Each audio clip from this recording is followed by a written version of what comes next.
প্রথম স্বামীর সঙ্গে ডিভোর্সের প্রায় 5 বছর পর বিয়ে করেন আলোচিত মডেল ও অভিনয় শিল্পী শবনম ফারিয়া। গত 19 সেপ্টেম্বর ঢাকার অদূরে মাদানী অ্যাভিনিউয়ে মসজিদ আল মুস্তাফায় খেজুর ছিটিয়ে এবং নিকটাত্মীয় ও ঘনিষ্ঠ বন্ধুদের উপস্থিতিতে বিয়ের আনুষ্ঠানিকতা সম্পন্ন হয়। তার স্বামী তানজিম তৈয়ব দেশের একটি শীর্ষস্থানীয় বেসরকারি ব্যাংকে অ্যাসিস্ট্যান্ট ভাইস প্রেসিডেন্ট হিসেবে কর্মরত। বিয়ের পর এ মাসের শুরুতে শ্রীলঙ্কা ও মালদ্বীপে হানিমুনে গেছেন তারা। সেখান থেকেই ঘুরে বেড়ানোর বিভিন্ন ছবি ফেসবুকে পোস্ট করেছেন শবনম ফারিয়া। তবে পোস্ট করা সব ছবি অভিনেত্রীর নিজের। স্বামীর সঙ্গে প্রথমবার ঘুরতে গেলেও দুজনের একসঙ্গে তোলা কোনো ছবি এখনো সোশ্যাল মিডিয়ায় শেয়ার করেননি অভিনেত্রী।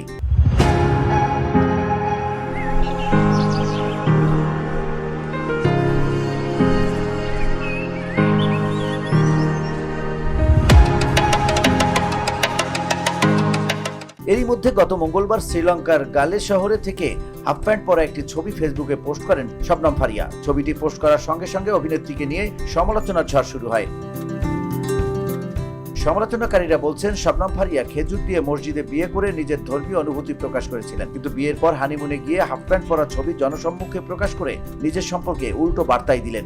অনেকেই বলছেন মসজিদের বিয়ে করা ছিল তার নাটক, হাফ প্যান্ট পরা ছবি তার আসল রূপ। কেউ কেউ বলছেন শবনম ফারিয়াকে তোমার শাড়িতে মানায়, মুসলিম নারী হয়ে তার হাফ প্যান্ট পরা ঠিক হয়নি। অভিনেত্রীর এমন ছবি দেখে ভক্তদের অনেকেই আঘাত পেয়ে তাকে বয়কটের ডাক দিয়েছেন। কেউ কেউ তাকে ভিউ ব্যবসায়ী বলে কটাক্ষ করেছেন।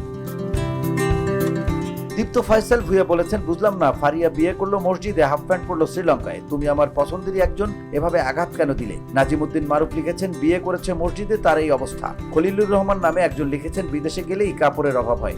নূর বাসেদ লিখেছেন, খেজুর দিয়ে বিয়ে পড়ানোর নমুনা। ফাহিম মিয়া বলেন, এটাই ফারিয়ার আসল রূপ, দেশে থাকলে শুধু ভণ্ডামি করে। যারা তাবাসসুম লিখেছেন, এটাই হলো আন্টির আসল চরিত্র। সাবিনা ইয়াসমিন বললেন, এই নারীকে একটু হলেও শালীন ভাবছিলাম, কথা হলো অভিনয় করলেই কি হাফ প্যান্ট পরে ছবি দিতে হবে? দুঃখের বিষয় হলো 1 সপ্তাহ আগে বিয়ে করেছে মসজিদে, আর এখন ঘোরে হাফ প্যান্ট পরে। VOD Bangla news desk.